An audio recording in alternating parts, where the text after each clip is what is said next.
What's up, Fantasy League enjoyers? Apologies in advance for the faster video and kind of the lack of camera and everything else, but the turnaround for Cologne is so quick and I don't have time to set everything up as per usual, so this is going to be a quick video as a result.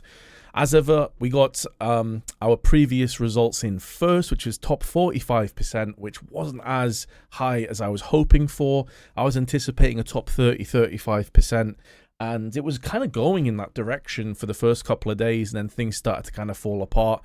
My premium pick was Twists, and if I'd made a couple of fine-tunings and a couple of slightly different decisions, then this would have been a legit top 20-25% contender, I think, because NAF, who was cheaper than Twists by a little bit, double or tripled his points. And if I'd gone for NAF as I originally was thinking of doing, then this could have been a much, much better team.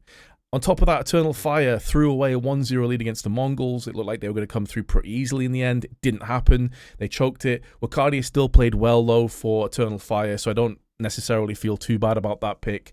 And then Kixan was my budget pick. I was kind of hoping that they would come through against Furia today and he'd get me an extra, like, sort of 5 or 10 points just to bolster my overall point score. Didn't happen, so he ends up on 1 point. So at least I got nobody that was negative, and I'm still in the top 45. Like, it could have been a lot worse, just it could have been a hell of a lot better as well. Such is the nature of Fantasy League. So that's dropped me down into joint 13th position with Pimps. We're having a bit of a rough one to start things off here in this season of Fantasy League. But of course, next game, we can always turn it around. And speaking of the next game, that is the Cologne Group stage. So we have two groups, A and B, and I would say one of these groups is, at least one of the sides of this group is certainly easier than the other three. And I would argue that that is Na'Vi's run here, because Na'Vi play Pain first. Pain have proven themselves again and again and again that they're no scrubs, they're no slouches, but I don't think that they're at Na'Vi's level, and not even close. And then on the other side, Astralis and 9Z are there. Astralis should win that game against 9Z, and then I think Na'Vi will beat Astralis, because Astralis have not quite looked on that same level as what we saw when Device first took over the IGLing role, and we saw Stown and Yabi like absolutely popping off and going nuclear. It hasn't quite happened so far this season. So I would say that Na'Vi are pretty strong contenders to make it through to the upper finals. On the other side of the bracket, it's a lot more stacked. You've got G2, Saw, who actually looked a lot better here than they have for quite a while. And then you've got Spirit and the Mongols. Now, the Mongols have struggled throughout this tournament, but they've managed to just make it through sheer tenacity and grit. I still think Spirit will beat them, but when you consider it could be Spirit versus G2 in this upper semi-finals, that is a very powerful match happening pretty early on, considering they won't meet each other in the upper finals. So I'm looking at Na'Vi here, and they look very tantalizing and very interesting. On Group B side of things, you got Mouse, Falcons, VP, and Complexity in the top half of this bracket. Pretty stacked, to be fair, because Falcons, I think, are getting better as time goes on.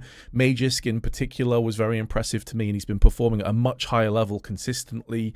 I'm still a little bit unsure whether they have the firepower to ever contend as like a top 5 team, but they're doing all right now. I just think Mouse are too strong. VP and Complexity, it's kind of funny to me that they're playing each other, because as far as I'm concerned, they're the two most inconsistent teams out there, and until I see consistency, I'm going to continue to repeat that point. So I've absolutely no idea. This is a proper 50-50 coin flip as far as I'm concerned between these two. FaZe and Liquid's another interesting one. FaZe have been playing very poorly as of late. You've seen a lot of sort of cryptic and pretty direct messages coming out from like Carrigan saying how bad they are.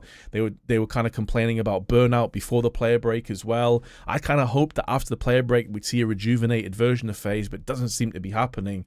So yeah, they've been having a real struggle. And then Liquid, obviously with Twists, hasn't played as well in this tournament himself, as he is now IGLing on Liquid, but you've seen Yakindar improving significantly. Nafly's playing much better as well. JKS seems to be fitting into this team pretty solidly on top of it. So Liquid right now look like they actually are probably the favourites as far as I'm concerned in this best of 3, but you never really know with FaZe. And then Vitality and Furia. I think Vitality should pretty easily beat Furia here, who beat a very ordinary looking Heroic that are kind of in this weird spot with Dexter and his visa issues. So as far as I'm concerned, Vitality should probably make it through to the upper finals, where I would imagine they'll play against Mouse. Like, if I had to make a guess right now, that's the way I think it's coming down.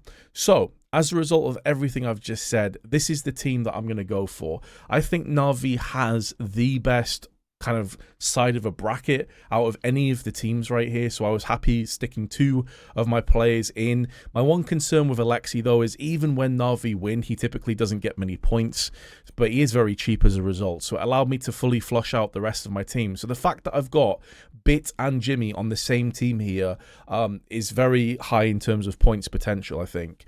Additionally, I expect them both to win their first games. Jimmy showed me in his previous tournament that he is finding that path back to being the best player in Mouse again. It's between him and Exertion, both are very, very good players, but Jimmy's like 7,000 less, I think he was like 7k cheaper than Exertion was, so for me it just made sense to go for him in this team. I was flirting between the idea of going for Apex rather than Mezzi, but Apex has had a bit of a slump as of late. I think Mezzi has a higher potential to actually score points, and then Rain was like 193k. Now I think he's probably the biggest gamble pick on this team because of how poor FaZe are looking right now, and they're against a Liquid that seems like they're on a honeymoon phase. But when I see Rain at 193, in fact, let me double check that, because that does sound too good to be true. No, I'm right, he was 193. When I see Rain at 193, it's like, I know that he could probably bottom frag and get quite bad points with FaZe if they get knocked out early, but at the same time, I feel like 193 is just, it's too tempting for me to pass that up, and it means that I only have like one proper budget player in my team, with Jimmy and Bit in it, as opposed to going for like 2 IGLs where I have, you know, if I had Alexi and Carrigan in my team, for example, it's so much worse than having Rain in, who, even if he plays bad, I expect him to kind of break even in terms of the points. You know, I don't think he's ever going to be a guy that's going to be on like -5, -10 points. So that's my team for this fantasy league. To be honest, this Cologne is so stacked, and there are so many teams that are performing below their level as far as I'm concerned right now. I found this one really difficult to pick between. The only reason I went for Double and Na'Vi is because I think their track to the finals is actually one of the easiest out of any team here, and the way they've been playing as of late has given me a little bit more confidence in these guys. Bit especially has been incredible over the last couple months. Jimmy feels like he's recapturing that form as well, and he was way cheaper than I thought he would be, so these two were easy to pick. And then Rain was kind of a gamble. Mezzi, a bit more of a gamble, I suppose, in that regard, but I think Vitality could go pretty far, and so I at least want one of those players to be in my team. Anyway, I'll see you in the next video, and hopefully I score better than top 45% this time. Peace.